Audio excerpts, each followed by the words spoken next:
अस्पृश्यता का अंत। समानता का अभिप्राय केवल अवसर की समानता नहीं, अपितु विशेषाधिकारों और विषमताओं का भी अंत करना है।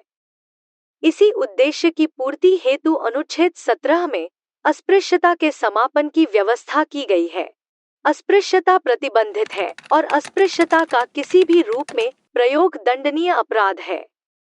अस्पृश्यता का अंत एक निरपेक्ष अधिकार है, अतः इस अधिकार के विरुद्ध कोई प्रतिबंध नहीं लगाया जा सकता। अनुच्छेद 17 व्यक्ति एवं राज्य दोनों के विरुद्ध उपलब्ध है। अस्पृश्यता शब्द की परिभाषा का उल्लेख संविधान में नहीं दिया गया है।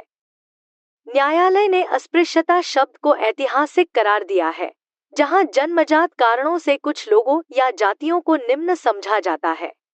भारतीय समाज की मूल संरचना जाति आधारित है, जिसका सबसे विकृत पक्ष अस्पृश्यता के रूप में देखा गया।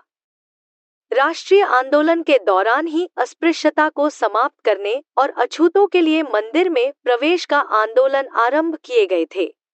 गांधी जी ने हरिजन आंदोलन के माध्यम से समाज के इस बुराई को दूर करने का प्रयास किया, जबकि डॉक्टर अंबेडकर ने इस छुआछूत को एक दंडनीय अपराध माना।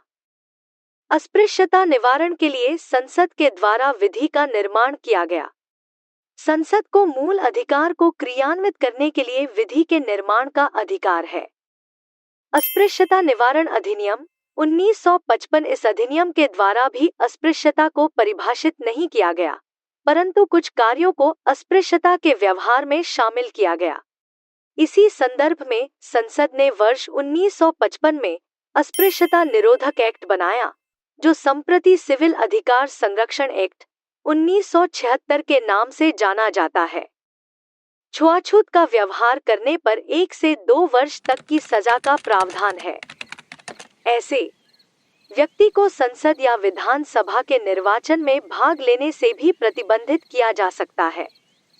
इस अधिनियम में निम्नलिखित व्यवहारों को अस्पृश्यता फैलाने वाला माना गया तथा दंड की व्यवस्था भी की गई है। किसी व्यक्ति को पूजा स्थल पर जाने तथा पूजा करने से रोकना।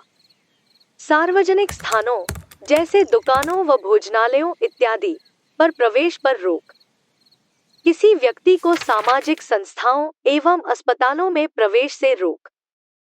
किसी भी मार्ग, तालाब व नलकूप के प्रयोग से रोक। किसी व्यक्ति को जातिसूचक शब्दों के द्वारा अपमानित करना। छुआछूत का किसी दार्शनिक या धार्मिक आधार पर औचित्य सिद्ध करना। यदि किसी व्यक्ति के विरुद्ध अस्पृश्यता के प्रयोग की शिकायत की जाती है, तो न्यायपालिका के समक्ष स्वयं उस व्यक्ति को यह सिद्ध करना होगा कि उसके द्वारा अस्पृश्यता का व्यवहार नहीं किया गया। संसद के द्वारा अस्पृश्यता का व्यवहार करने वाले लोगों को दंडित करने के लिए अलग न्यायालय के निर्माण का प्रस्ताव किया गया है।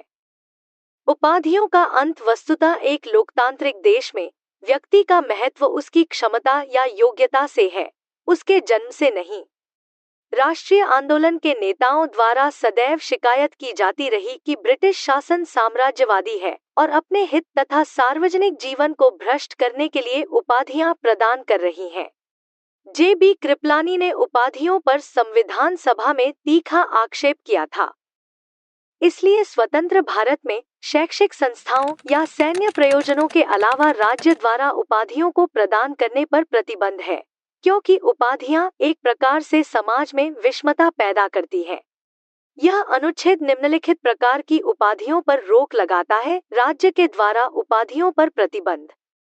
इसके अंतर्गत किसी भी प्रकार की उपाधियां राज्य के द्वारा नहीं प्रदान की जाएंगी, परंतु राज्य अकादमिक एवं सैन्य उपाधियां प्रदान कर सकता है। राज्य का अभिप्राय अनुच्छेद 12 में पहले ही परिभाषित किया जा चुका है।